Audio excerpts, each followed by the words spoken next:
We are about to go live.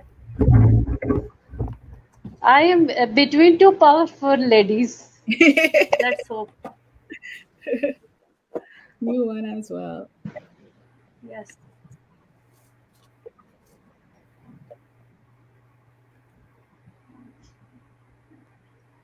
Today I am a listener.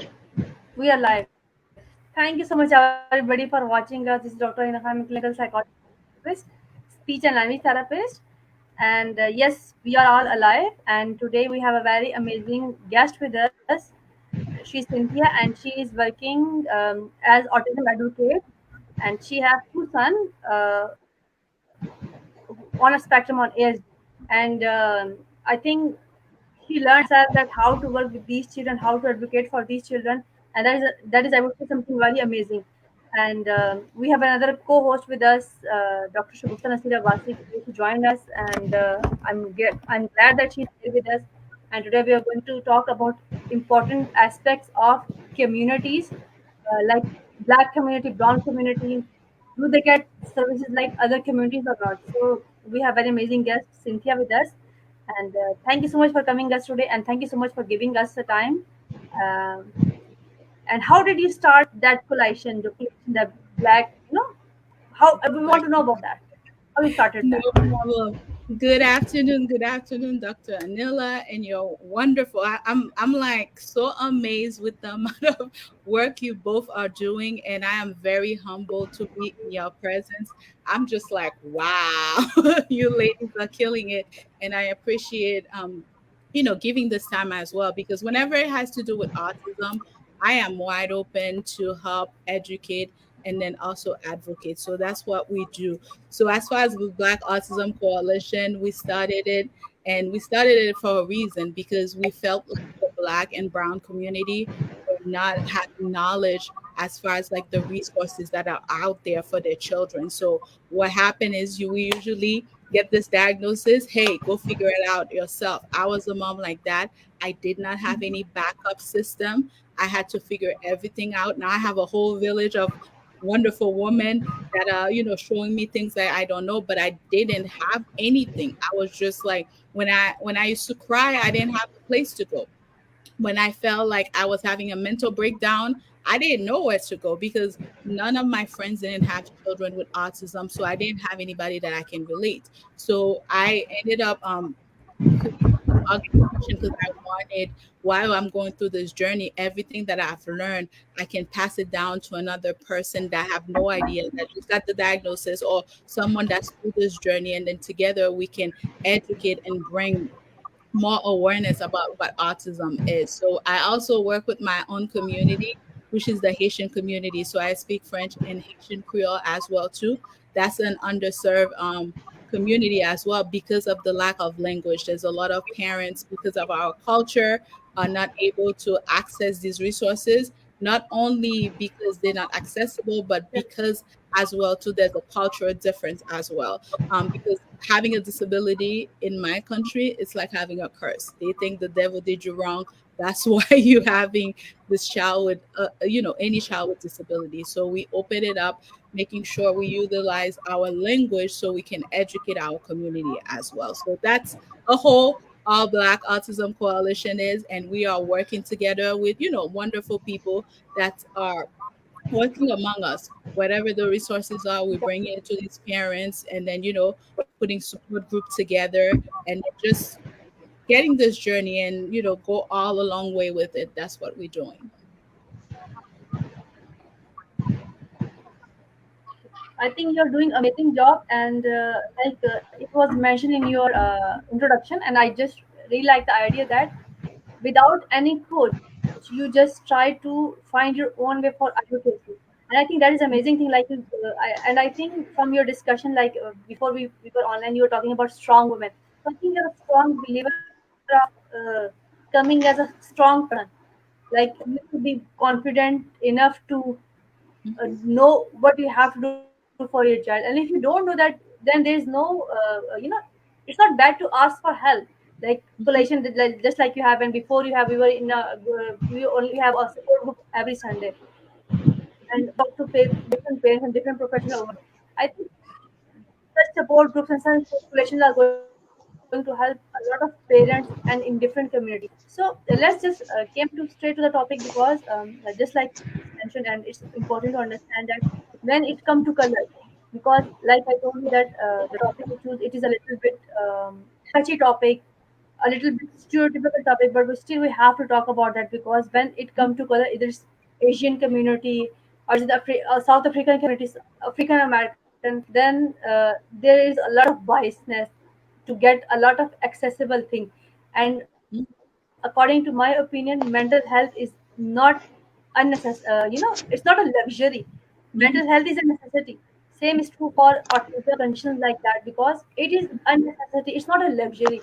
So I think everybody should be equally accessible to all the resources everybody have, the therapists they have, the funds or whatever these things are. The schools and the teachers, everything. The SEN example, the community, the meetings and stuff like that. So I think everybody have the access because it's basic human right to have these things. So what kind of problem do you think that you face or people among you faces during your work, or how what Yes. issues they come to you that we are facing such kind of issues? Hmm. Um, Again, like you said, it's an uncomfortable conversation, but we have to talk about it. One thing I just want to acknowledge is a lot That of the is time, whenever you have to bring race, a lot of the time I feel like myself being a black woman, it's always like, oh, you need to shh. Come on, everybody deals with that. Everybody deals with that, Cynthia. Why are you complaining? You need to be quiet. No, but these issues are out there. I understand everybody deals with that, but majority of the people that are dealing with blacks, with blacks and brown community, it's not the same as the white community. So don't tell me everybody deals with that. So it's very important that we acknowledge that there is an issue, and it's very important that we find out how can we fix that problem. It's not we're trying to divide everybody, because a lot of times people think like we're trying to divide. Why does it have to be black? Why does it have to be this? No, it's just there's issues that's going on in our communities and others don't face. So we need to acknowledge that. So to come out as far as like the issues parents are having, I'm gonna bring one simple one, right? I have a mother that called me the other day. She said, well, Cynthia, listen, we have what's called DDS. DDS is a kind of program where parents can just go to get, they give them extra money sometimes for their children to get things that can help their children out. And I was the one that encouraged her to apply for this program so she can get that help. Sometimes you get some help from babysitting and all these different things. And then she signed up for the program, right? She signed up. Never a day her coordinator come to her house. Never tell her, okay, this is how much you have. How can we spend this money? Right. And then never, it's been 2 years. She never end up having any funding, never was able to help her to go to an IEP meeting. None of that happened. So when she was telling me about this, and I'm like, hey, let's get on the phone with this lady, right? She's supposed to help you. And then I'm calling, she's not picking up, left her a voicemail. This happened since Wednesday. Thursday, I called again, nothing. Friday, called again, nothing.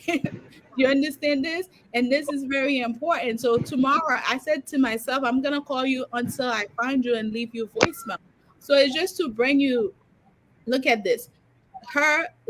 She has a language barrier. I could understand that. But if you cannot understand someone, you can always ask someone to translate. They have the right to have interpreters, because that's what they get paid for, to have these interpreters for them. But not being able to give these resources to a parent, it's something that hurting them in the long run, because now there are things like she's not working. There are things her child needs. She can't provide for her child. This could have helped out a little bit. But hey, listen, they're like, whatever. And then now it's like, oh, the money was there. That's what you're going to end up listening to. The money was there. You just never reach out. That's what's going to happen. But these issues are being done over and over again. I can say myself, in the beginning, I did not know much about how to advocate for my son. So looking back, there are a lot of things that had happened where they took advantage of me. because I was sitting into that IEP meeting, not even understanding anything, not even say, even when they were saying to me, "Oh, do you have any questions and stuff?" But because of those big words, I was like, "Oh, I'm good. Everything is okay." But now in IEP meeting, knowing things now, I am more able to advocate for my son, more able to speak. Guess what? There are a lot of places that I go. They're like, "Nope, we're not gonna do this to her." But it's because I am aware of certain things. So imagine some families that don't know, like that family that I just told you about. Me, myself, for my son has that program as well, right? With my son having this program, guess what? My coordinator comes, sit down with me, tell me this is how this work and stuff. And I'm like, I don't understand how you don't have that access. So you see all these different things doing this kind of work that we do, and that's why we are out there advocating and fighting for these families. And then another thing too I have to say is, you know just with a child with a disability in the Black and brown community, there is so much lack of, I can't even start, because there's so many different places of things that are missing. I was looking at a survey in 2015. It says 3%, right? A child with a grade all the way to 12th grade, 3% were proficient, right, in reading, 0% in math, but 3% in reading. So think about it. There are millions, millions of children with a disability, and there's I don't know how much of the Black community that's part of this, but think about it, 3% only. We ask ourselves that question, why is it only 3%? That 3% goes a long way. It goes with the lower teachers' expectation. It goes no communication with the parents, right? Because sometimes some people have the language barrier, some people don't even have the time. It goes with the social economic as well Exactly. too, because these parents have to go to work to feed their children, all these different things that can go on. But one important thing is the lack of experience of multiculturalism. That's what it is. A lot of the places, a lot of these teachers, they are not educated about different cultures. My culture is different than yours, Exactly. Anila, right, Dr. Anila? It's very Exactly. different than.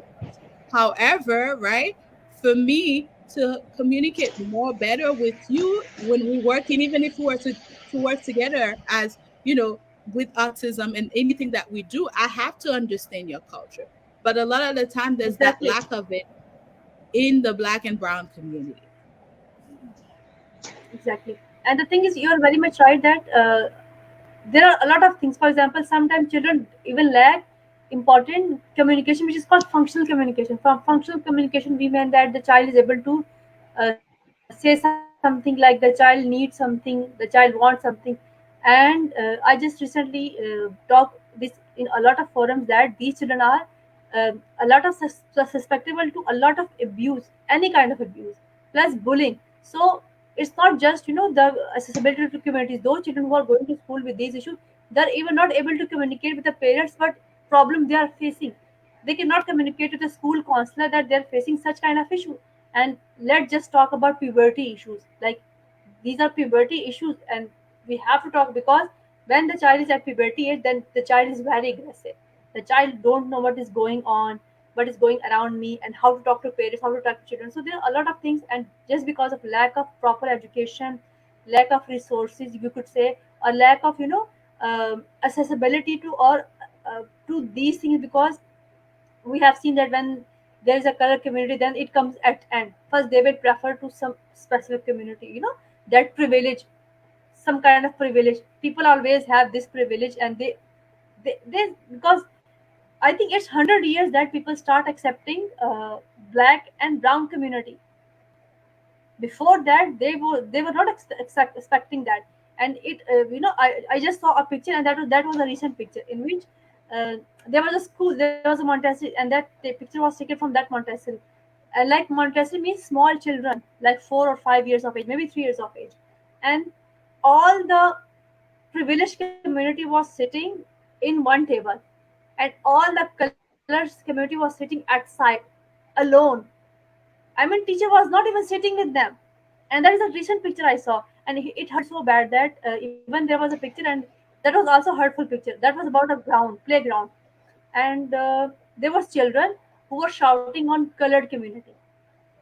They were not letting them play on the on the swing. So the mother has to take that child out of the park. So these are something recent going on, the recent events. So still people have this thing because there's the important concept of DNA, that the information which is passing through the other person, it is embedded in your DNA. So by changing things in the paper, newspaper, on television, it's not going to go away. We still have to fight for a lot of things, as an Asian community, as an African community, as a colored community, as a brown or black community. We have to fight for a lot of things. Like I'm from Pakistan, and whenever our country go to other countries, for example, US and America, they have to face a lot of issue. They are treated as second citizen, and they have to wait for for diagnosis. Like they have to wait for 1 or 2 year 2 year diagnosis, and you know that because you are mom of ASD children, you know that time is very important. Time is very important if we talk about diagnosis, because if child don't get speech therapy on time, if child don't get OT, occupational therapy on time, life skill on time, then the child is going to lag, and the child is not able to match the level of other children. So I think it's not just we are giving tension, depression, anxiety to the parents. Actually we are playing with the future of the kids, future of the kids of community, and it's a very huge community. And we are not going to get rid of this community. If we are not helping this community now, then those people have to suffer a lot, because a time will come when they have to find a place to be in a place where they can help only themselves, because this community will gather around them. They will ask questions, because if we talk about labor, then this is the community who is providing them labor. They are working, they are factory workers, they are working in office, they are doing clerical job, they're doing a lot of jobs. And by by taking the important health safety from these people, I think you are not going to survive for long. What is your opinion about that? I know it's an uncomfortable discussion, but we have to do this discussion. We don't have a way to talk about that, and we have to raise these things. I did call from the parents, and they said that what we need to do, we want to seek help for and just because of this children, we came to other country. Immigration is a very difficult process, very difficult process, and we came to this country, we came to other country, and we are not getting the services. So, what is your opinion about that? You said a great thing, and I'm glad you are implying every little pieces together. So one thing I have to say, especially when you have some black students or brown students, they're already facing, and that's with a disability. Whenever there's something wrong, they are faced, and with you studying psychology, they already face as kids with emotional problems. Always, Exactly. that's what they are labeled as, with emotional problem. Something happened in class, it could have been a bad day the child is having. It's like, okay, you have some emotional issues, okay? And then you got some of these children getting misdiagnosed. And I'm Exactly. getting into this because of the fact that once they get misdiagnosed, now you have parents, their children really need that, because they hear that, they're like, nope, I'm going to stay away, because if so and so got misdiagnosed, that's going to happen to my child. And that child needs all those, they need that diagnosis. But because of what happened and because of the bias that's out there, so this only bring more problems. Like I Exactly. said, more problems and more problems and more problems, because now I have parents that I've heard of that's keeping their kids from school, because they're like, okay, if they go to school, they're gonna think something is wrong. Now they're gonna put them, that's what they say, they're gonna put them with the kids that don't know anything. Those are the things that I hear, and I'm like, what do you mean by kids that don't know anything? Because they're not well educated themselves to understand. Okay, that child is a disability that they have, which is an extraordinary power that I feel like myself. But because of the fact, the labeling, they start feeling that way. And like you said, become with immigration now, even with the Haitians, right? We have a lot of them because of things that's going back home, right? They are looking for refugee, they're looking to come here to find a place, right? So now while they're coming, they have children as well that don't, that have either have a diagnosis back home or don't have a diagnosis back home. So now it's like they are scared as well because they're like, okay, are they gonna take my children away? Am I gonna be separate with my children? So you have all these issues that's going on, but there's no sort of solution to kind of help these families. There's no resources they can go. I mean, if someone knows someone, they can say, hey, refer this person to Cynthia, but there's no sort of like structure to help them out. And you know yourself and myself, we're trying to do the best that we can in order to go out there and advocate and educate. But these are issues that are going on, and people are living it day by day, every single day. That's their lives. Like they don't know where to go. That the child, have behavior issues where, if they had ABAs, for example, they'll be able to do better. I know some people ABA works for them, some people it doesn't. Exactly. However, they'll have a solution, whatever the solution is. But now you got that misdiagnosed. Like I said, once it happened, it's over because hey, it's already happened. And everybody have that in their mindset. Is it true? Maybe there's nothing wrong with my son. And I'm not saying that there's nothing wrong, right? But we don't know because there have been the case where the kids get misdiagnosed and then, and like you said, there's no other way we can find until we have that. But how do they get to this? How do they go? Where do they go to find all these different things other than us that are out there advocating and voicing out our opinion for them?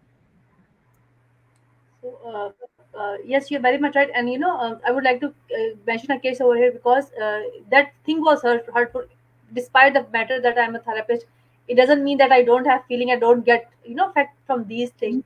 So there was a picture, and there was a special need child. I would say because maybe the child was 17 or 18 years old of age, and that was a colored child, African American child, and I don't know. That was some kind of meltdown. Something happened, and the child ran out of the school or class. And there was another teacher who was running behind that child, and he was also African American. And police shot that person, and his hand was just like that. Can you see my hands?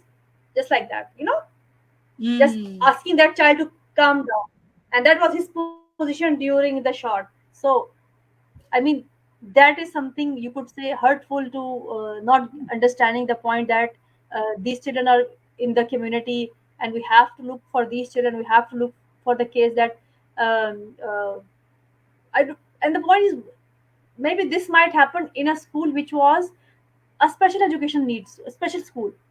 So mm-hmm, the person, without asking or without thinking anything, did that. And for example, there could be anything that, for example, these children get uncomfortable when there is a stranger. They don't want you to touch them. I mean, they just mm-hmm, do it like that, or just do it something like that. The children with ASD or the condition like that, they start flapping, they start screaming. So other person would get what idea that this person is trying to hurt us. This person had some kind of happiness, stuff like that. So I think these are something important. We need to think about that, and we have to take a lot of stuff because sometimes I start feeling that we have to do a lot of work for this, to educate community, to educate the society about these things. And I think we have to do this like a usual discussion, like everyday discussion, just like we are gossiping. Why don't we start gossiping about these things so that people mm, get this idea that that's the problem, and we have to look into these things the other way around. Why don't we help a mother whose child have a meltdown yes. instead of asking that you're not working properly with your child have issues, like your child is having meltdown. Why not I came and sit with you instead of judging that you're not able to help your child better, and you're not able to work with your child and stuff like that. Why don't you work on their anger and stuff like that, and that your child is behavior problem. So There's a lot of things we have to think about that, and I think discussion is the best way to talk Yeah. about these things. We have to start doing this discussion on regular basis Mm-hmm. so that it becomes everyday discussion. So I think I don't find it another way. Do you think there's another way we can do? Because without thinking, we cannot do something. We have to brainstorm about these things. So to Yeah. educate those who are autism or advocating for these things, I think we have to work together for that, because I think that autism, mental health, it's a global phenomena. If you Absolutely. want to understand, if you want to communities, we have to sit together, work together, and talk about that. I think that that is the only way we can fight these things. I don't see another way. What is your opinion about that? Um, you said it well. We have to stay together, connect together to fight it. I'm listening to you and I'm thinking back of a situation that happened in my town. Okay, so I live a town that's predominantly white, right? And my son ended up, he elopes. Okay. He's a child with autism. Ended up going to the neighbor's house, which you know, that neighbor, he loves basement, he loves stairs, so they ended up having a nice basement and stairs. So the neighbor had their house open, and then we were right behind him. We find him, but since then, because of the fact he was in the house and he saw these things, every single time he wants to go there, every time he want to run there, he want to run there. And I remember I had a conversation. I told the neighbor, I said, my son has autism. Here's my number. Call my number. If anytime you ever see him, like, come down. And I remember, and this story, it shakes me because instead of calling me, they don't call me, they call the police. They had my number, but they called the police. And calling the police, not saying that, at least say, hey, I have a child, that came to my house, but they went in and say, hey, um, this child came in to vandalize my place. And as a black mom with a black son, that's nonverbal. And someone calling the police and saying a 10-year-old vandalize your place, you can see the picture I'm picturing right now in my head, because it's, hey, they're gonna come ready, they're gonna shoot my son. And I'm sorry Okay. to bring it like this blunt. Well, I'm not sorry, but it is, that's how we see things when it's happening. You know what I mean? Because just like the color blue, when they say color blue to us, we think about the police. It's the same thing. When I have a nonverbal son, someone called the police, that's what I think in my head. And all it could have been is like a nice phone call. Hey, we saw your son again. Can you come and get him? But they decide not to do that. You understand? Because they were tired, they said. They were tired that he was coming all along. So as a community, I was expecting, like, how can we fix it? You know what I mean? What can I find out what my son is interested in your house, so that way. But I was doing my best as far as like helping him, putting up a fence and doing all these different things.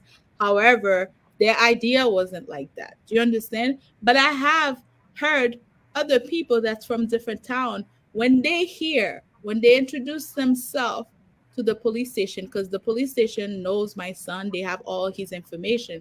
But I've heard from some people that have white friends, they say, hey, when my white friends introduce herself or himself to their community and say, well, we have a child here with autism, the police come and welcome them. You know what I mean? Their neighbors welcome them, but I don't get this welcome. You know what I mean? Because it's like, we don't care. We don't care about you. We don't care about this.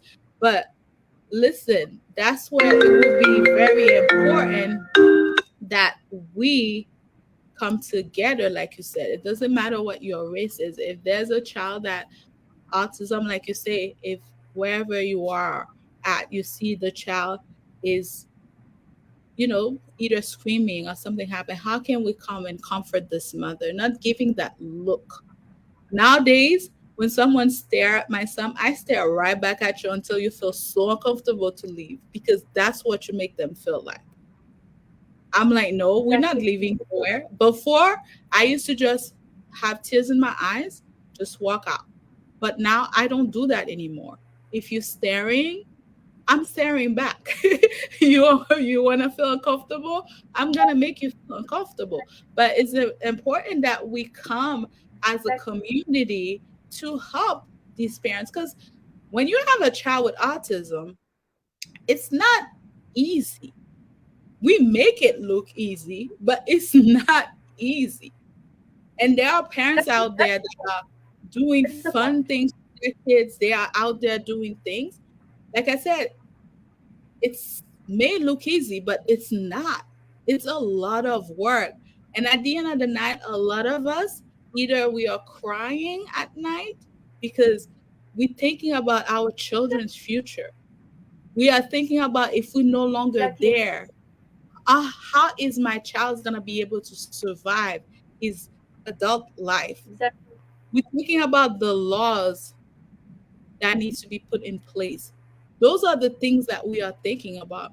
So when you add that look that, oh my God, he needs to, I would hear sometimes, she needs to pray, or he needs to be on timeout, or why is he behaving like that?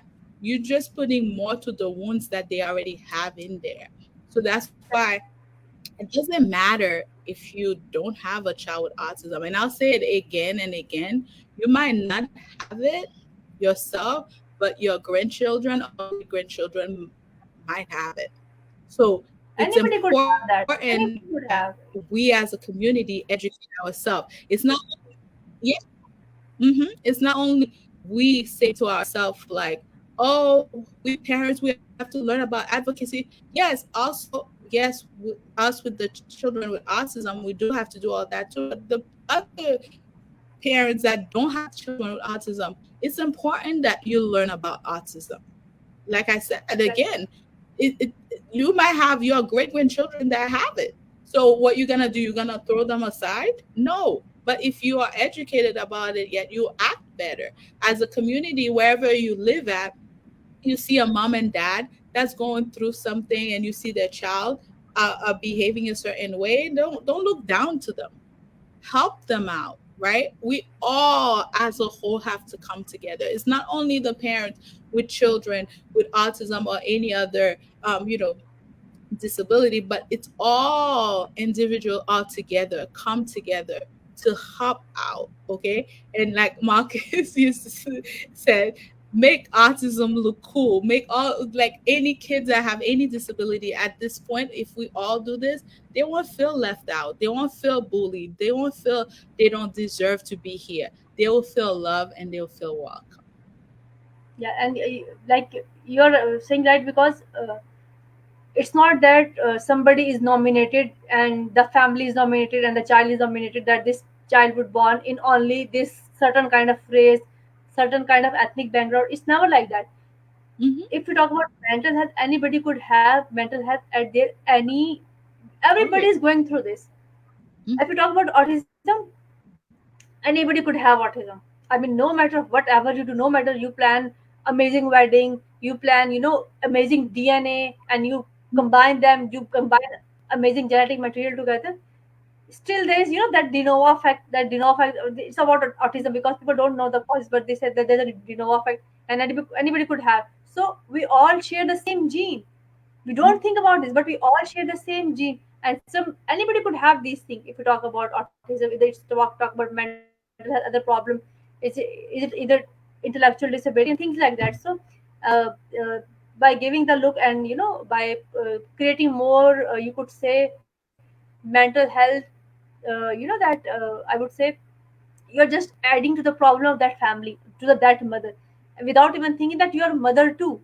It's not just that Mm-hmm. the child was having some kind of issue. It's like that you are just creating more burden for a mother, and you could be at same place one day. Maybe it's not just this. Maybe it could be some kind of, your child showed some kind of temper tantrums, or the child was abusive to someone, or the child hit someone, the child hit to the car. Then what you're going to do? And if you talk about a community, then in community you all need help from each other. Without that, you cannot grow. And without the support, and without giving them inclusion, without accepting them. And like you said that yes, police welcome all, and police even encourage the parents who have these children, and they would say that yes, ma'am, you are very good, you are taking care of your child, and your child is very well behaved and stuff like that. And when it comes to the other communities, they would say, I think, uh, and like you also know the Marcus, and you know what his story is. He used to get electric Mhm. shock for not taking the Yes. medication, which is very Mhm. hurtful. Like electric shock is something you are hurting someone. Like Mhm. people are even not been using that kind of method on, the criminals. People Mm. don't use these methods on criminals, but they were using this method on a person who was not taking the medication, because medication is going to cost you a lot. Same is true for the mother who is fighting for their child to give a normal life, because you cannot isolate your child into some home. You cannot do that. This is a child. We are talking about a child. Over here, we are not talking about a pet. People don't do these things with pet. I mean, the moment they get a little bit, sneezing, they would take that pet to some vet. But they Hmm. are treating a community just like, that they don't even exist, or they don't want to think about that. They don't want to learn about it. They don't want to think about that. So I think the more we raise our voice and tell them that we are standing here, and we don't need pity, we don't Mm. need your sorry, we just need acceptance, nothing more than that. It's just we want, we don't want them to help our child to do something. Like as a mother is a very strong person, and mother is going to do a lot of things for her child. But when these are the circumstances, I think these things are going to make you more stronger. And Mhm. being stronger is, I would not say that if somebody looks strong, like you said that we make it like that it's very easy, but it's not easy. It's everyday struggle. Mothers are crying in the night, every night. They have same dreams, they have Yes. same sorrow, yeah, and they have same tension in their mind, that what our child is going to do, how the child is going to do, if something happened to our child, and how it's going to report. So there's a lot of things. And uh, they're just saying that we are inclusion, we are inclusive society and stuff like that. I don't think so. They're doing they're because anybody could have these things. We are not nominated, the communities are not nominated, the mothers are not nominated for a child who have autism. So they have to think about that. Okay, so if we talk about the aspect of accessibility to the the to the resource, the important resources the parents have. So okay, if a parent come to you and they want to ask you that how we need to you start, from where we need to start, so how are we going to guide these parents? We talk about the services a child could have, what a parent could do about that. So this is the when it comes to the parents, because the first thing that we want to make sure is the parents have the diagnosis, because a lot of the times we have parents that just diagnose their kids because of a, they see a behavior, for example, Exactly. or let's say they don't see the child talk. It's been like a year, the child hasn't talked yet, which is, it's good to be aware of these things, what your children is doing, what your children is not doing. But at the same time, you're not a doctor. Yeah, I know you're a mom, which is good. That's how we picked out on those little things they're not doing. So it's very important that they get the diagnosis, okay? Because that's what kind of like, I see it as a roadmap, right? It kind of like guide you to where you need to go. So one of the things that when they have the diagnosis, a lot of them don't even know how to use the internet, for example. So it's very important that we are aware, if they don't, that we do those kind of research and we connect ourselves with different coordinators, different places. So I live in Massachusetts. There are some people, even like in my culture, Massachusetts, they go by Boston. So whenever they hear something, they say Boston for everything. You might live like 2 hours away, they all say Boston, but everyone's not Boston. However, it's kind of like explaining to them, like, okay, all right, I'm not in Boston, I'm in this area, but I can connect you if you're in Boston with someone in Boston. Your area, we connect that. But sometimes it's hard to find people that speak their language to connect with them. So that's when we come in, kind of like do our researches. We have a network where we did our leadership through Mass Family that had really helped us tremendously as far as like the leadership and the resources and stuff. So we have a book full of resources of anything that they need. If they need speech therapy, if they need anything about the laws that they need to know, every website have been listed through that leadership series that I took, which I was very happy that I did, because if I didn't take it, I wouldn't know all these things to share with them. And then it's creating that connection with them and keeping it. So one thing that I try to do as an organization is not just, a lot of the time people come, let me collect your email, you know what I mean? So they can see have this group of lists and stuff. Myself, it's creating that connection because I know, just like I mentioned, how it is. Okay, at nighttime. I know how it is when you have this nice TV, your son just takes something and just break it. I can tell somehow how many iPads we went through. It's just that connection to tell you, okay, it's all right. It's gonna get better. My son was like that too, and things like we laugh about and make things, happen to them. So the connection is a huge part of our organization to keep the parents going, because when we are connected together, we lift up each other. And and when they have any issues, sometimes some of them have hard time reading an IEP. We are there assisting them reading this IEP, making them understanding, teaching them how to question sometimes, because there are a lot of parents who are not aware that they can say, no, what you're saying about my son, nah, he does better than what you're saying at home. I remember there was a time they told me that my son was only able to do ABCs. I know he loved the ABC letters, but I said to the teacher, he does way more than the ABC. He doesn't just line them up. Ask him to spell a word, you will see. And they're like, oh, yeah, you are right, Mrs. Linney. Yes, I'm right, because I know he can do better. So things like that, sometimes, when they have these goals in the IEP, you at home, there's a side that you see, and then at school, there's something else. There are kids that are not showing these skills that they have at the school. So teaching the parents, like, hey, you got to raise your voices and doing all these different things. And then, we keep working together.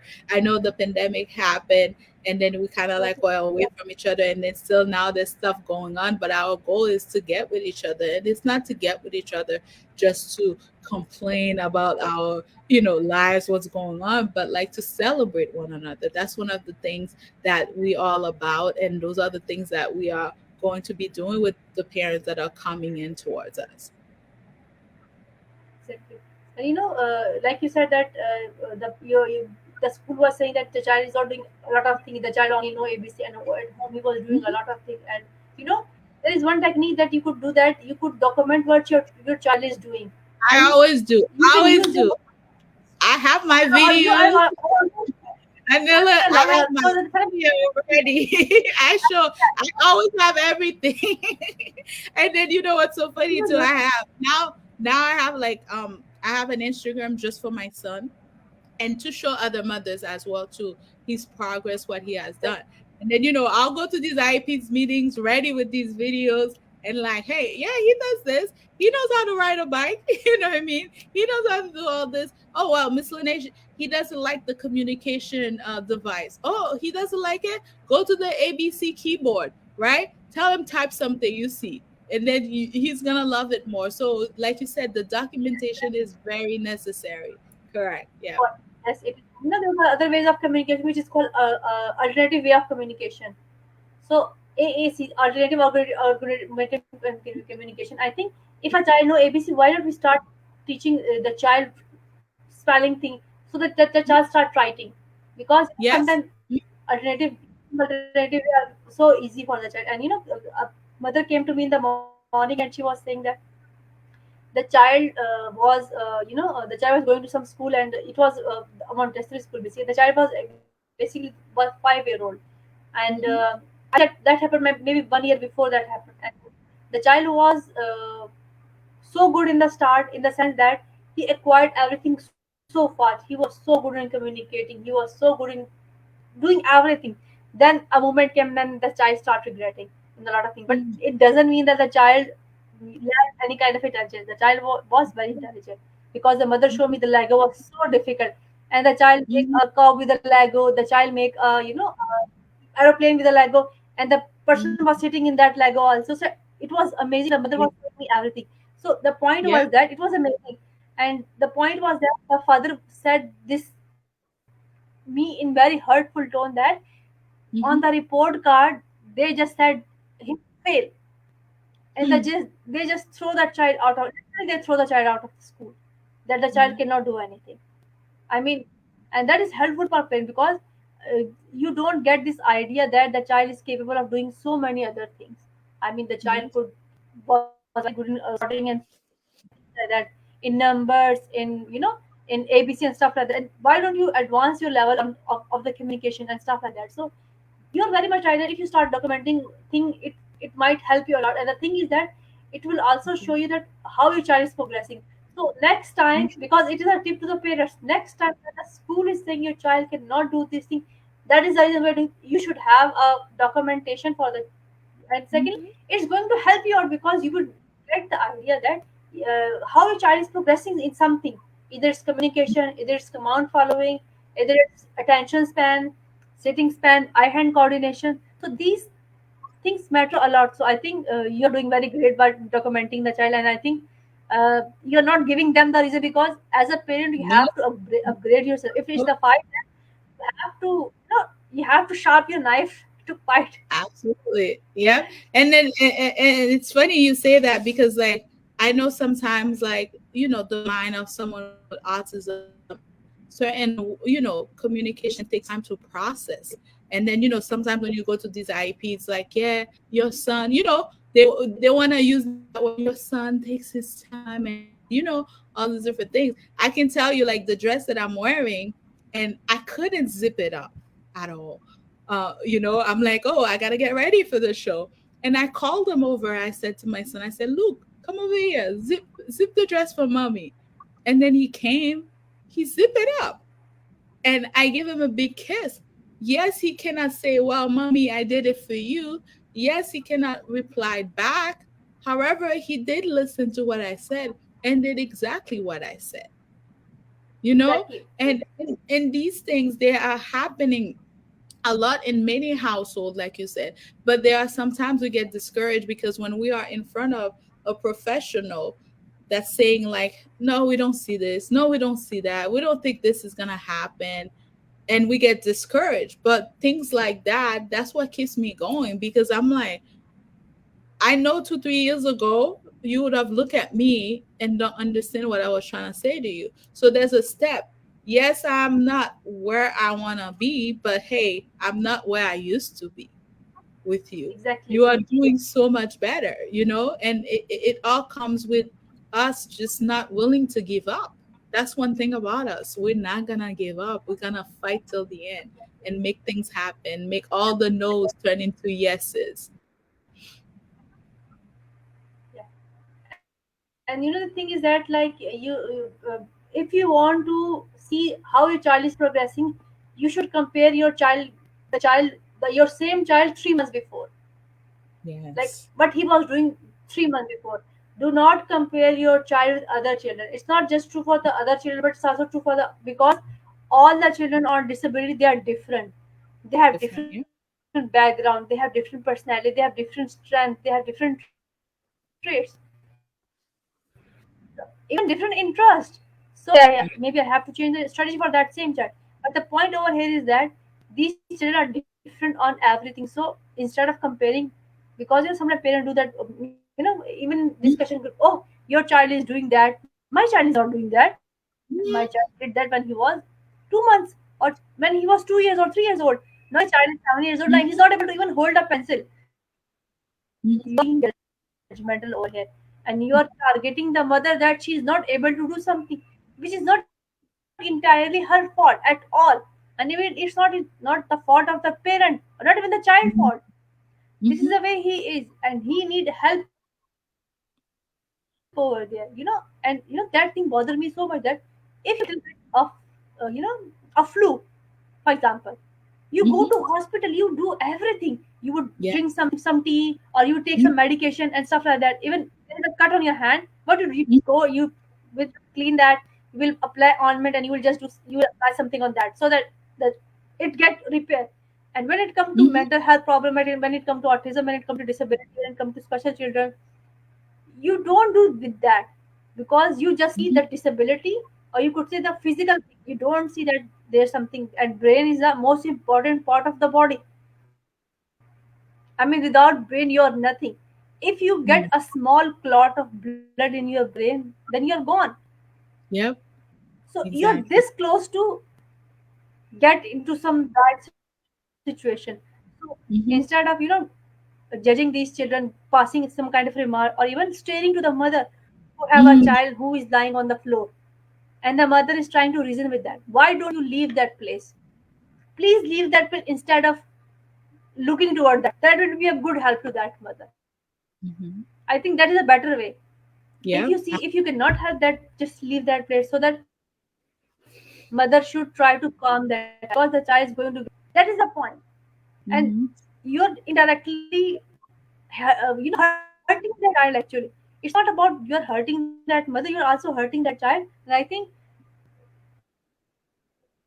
what you will feel if some same thing happened with your child. I mean, you said, oh, I went to that market and that lady was so annoying. She just passed a look to my child and I was not comfortable with, and stuff like that. Okay, you're just seeing that about your child, but you don't see that what you just did with your neighbor. What did you Mm-hmm. just did with the mother who was doing like that? Yeah, who was having a hard time, and she was so tired, and uh, and you don't know that what that mother is going through. Like you're Mm-hmm. passing different comments on the mother. Why don't you try this? Why do you don't go to this therapist? Why don't you try this method of doing? Why don't you try to do that, change the right and stuff like that? You don't know that mother tried everything 100 times. I mean, every day she's experimenting on the child. Every day she's trying to make things better for the child. Every day she has to sit with the child and reason a lot of things and give answer to the questions which the child is asking. So I think if you cannot support that mother, please give some space to that mother. I think that will be a Thank good you. help. So that Thank was you. Cynthia, amazing talking to you, and thank you so much for sharing the story of your child. Being strong is something you don't need to even mention about that, because you choose that part to be strong. And we are facing a lot of problems in our life. So I think sticking together with that, fighting with that is the best way. Because either when I am doing therapy, I just give two options to my client: change the place or change yourself. From changing yourself Mm. means, why don't you develop some skill? Changing place is Mm-hmm. not always option. We cannot go and live into the Mars. So we have to live over there. We have to, and other people also need to understand that now people are talking about problems. Now they are advocating for themselves. So they need to understand this, that parents are not going to stop. They will Mm-hmm. raise their voice. They will keep their raising their voice, and they will keep until and unless they find a better face. And indirectly, they are helping you also, because your family could also have same children. So basically, those mother like you who are advocating for autism, advocating for the giving them financial training and stuff like that, you're actually serving a community. And I think that is the best thing a mother could do, and that's the best thing a mother could offer. So thank you so much for coming today. Anything else you want to say in the end? And then we are going to just, I don't want to end this discussion, but we talk about a lot It, about uncomfortable things, but I think we have to it's talk about such this a topic. good subject. Yes, I am so glad, Dr. Anila, can to be able to, be in your platform. Like I said, hands down, I'm very humbled. And hopefully the conversation that we have, it'll go far away in so many ears. And one thing I would like to say is, you said a big word, strong, right? And a lot of the times I hear people say to me, Cynthia, you are a strong person, because I wouldn't even be able to do it myself. I mean, I see it as a blessing, having two children with autism. God gave me two different children on the spectrum. I have a high functioning child, and then I have one that's nonverbal. And that was the reason. The reason for it is because he put me in a place where I can relate to others. if there's a mother or father that has a son or daughter with on the spectrum that's high functioning, guess what, we can relate because there are things that I know about my son too. They can relate as well, and it's the same thing too with my nonverbal. And I know all this was done for a good reason, to do the work that I do here. So we become strong because of our children. That's the only way. You said a lot about mental health. If it wasn't for my children, I would have been outside going crazy or a psych ward. I don't know what it will happen because it's so much going on in your head. Like I said, just the first day you get that diagnosis, if you don't find proper help, you can end up losing yourself, because it takes a lot. Like I said, it may look easy, but it takes a lot. I had dreams as well too, but I had to put my dream aside and put my kids first.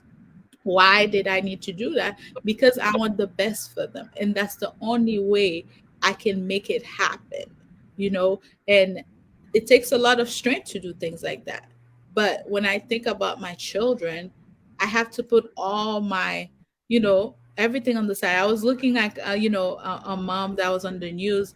And after years and years, I think like when her son graduated college, I'm not sure of the story, but what caught my mind, that's when she went to finish her dream. And it was a huge thing for her because she said, "Hey, I made my son arrive where I wanted him to be. Now it's okay for me to go for follow my dreams." She didn't give up on her dream. She still followed it, but her son came first because she knows what it takes to raise a child with autism. It takes dedication. It takes time. You are in therapy every single time. They call you at school a lot, right? You cannot have a job and then every single day you're gonna ask for days off. They're gonna be like, ma'am, I mean, come on, what's gonna happen, right? So all that strength again come from that future that you see for them, not only them but others as well, because as you're learning for yours, you're advocating for yours, you are doing the same thing for the others that's out there. So the message I want to leave to any mothers, fathers, even if you don't have any children with autism, make sure you embrace everybody, embrace them, love them, be a support, instead of just not liking the work that they are doing, or like, just call them, say hello. It will mean a lot. That's all it is. It will mean a lot. Just hearing a hello from them. And then if you have a son or daughter, don't give up. Keep fighting. Keep advocating. Either you're black, white, Hispanic. We all need to fight. We're all in this fight together. We all in this fight together, and we have to keep fighting till the end. And then that's gonna be the beauty, is the success of our children.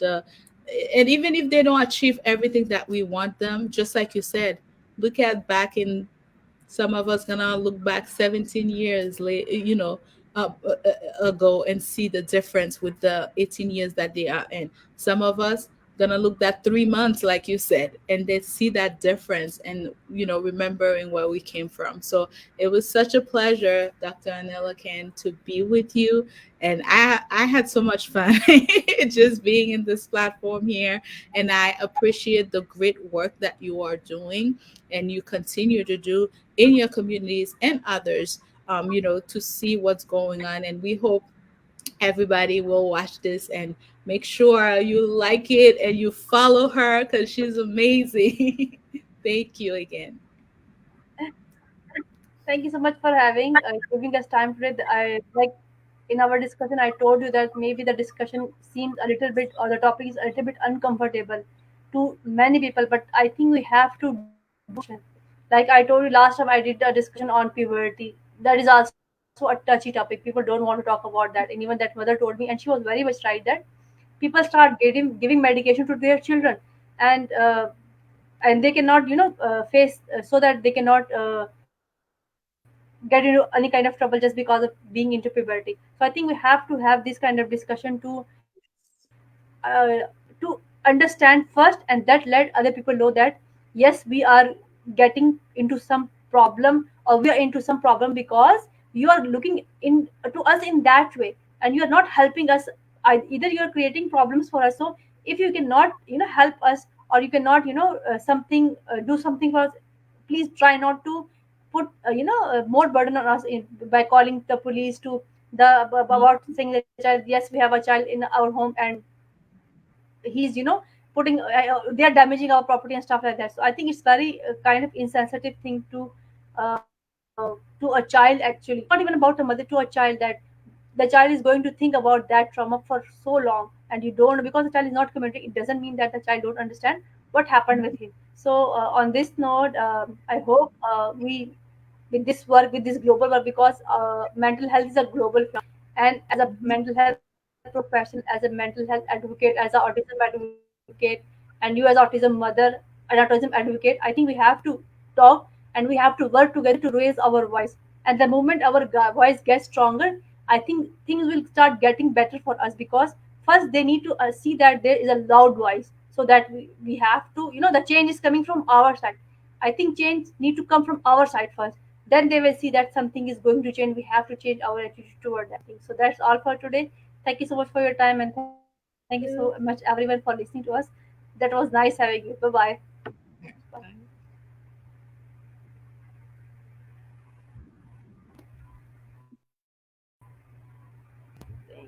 bye.